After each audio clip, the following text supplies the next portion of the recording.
Hey guys, welcome back to Level Grinders. This is a first impression / quick review on the new indie game Furi. This I'll put in the category as a boss fight game. Basically each level is a different boss fight and there are no small enemies, there's no real areas to explore, and we can probably categorize it as a twin shooter. The reason for this is you use your left analog stick to move and your right analog stick to fire your pistol.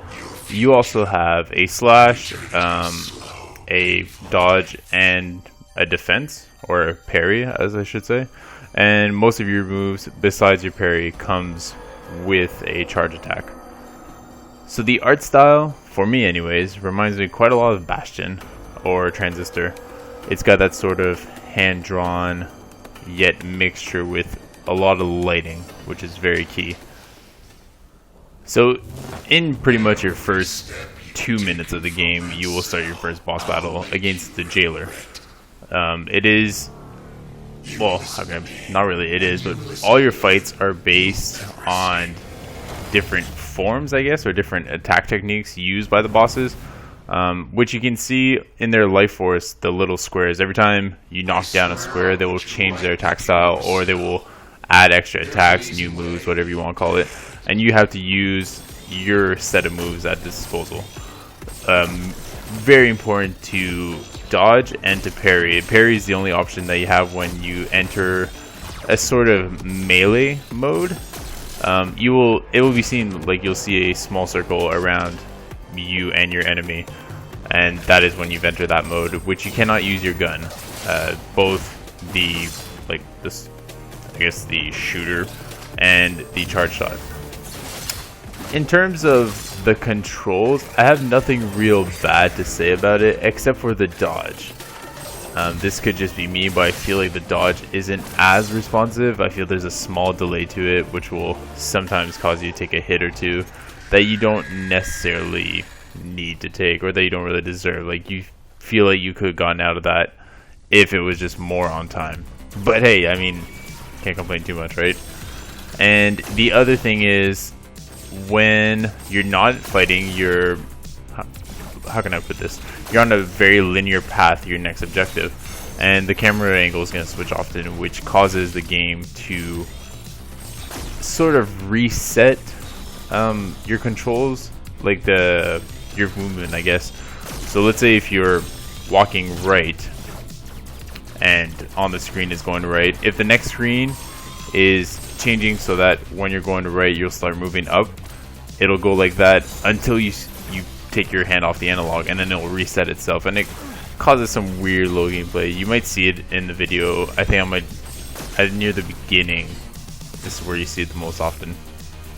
But on the plus side is, if you don't really feel like walking by yourself and you rather appreciate the art, you can just hold the X button and that will make you walk to your next destiny, I guess, or to your next battle.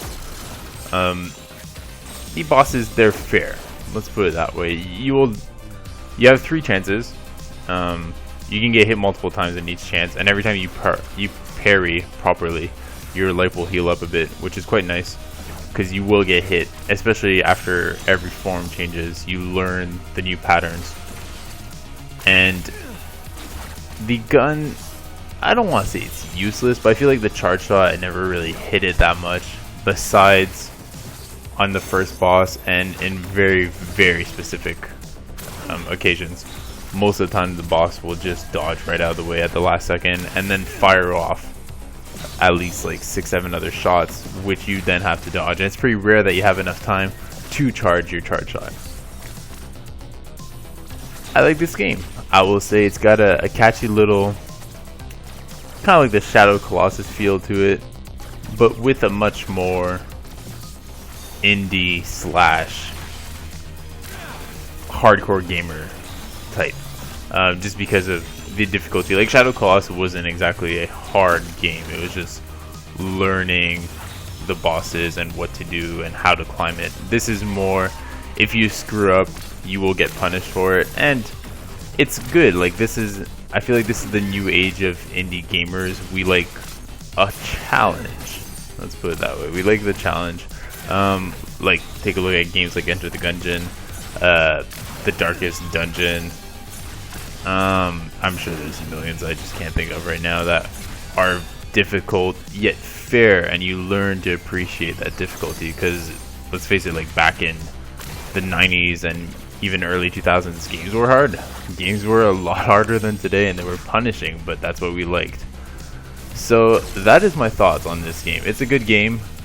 Whether or not I would pay the full price, I don't know.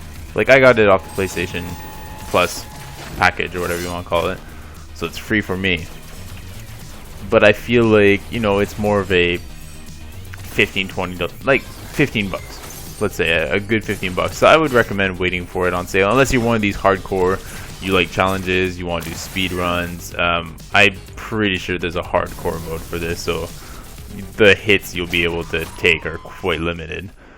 And that is all. So thank you for watching, guys, and I will see you next time on The Level Grinders.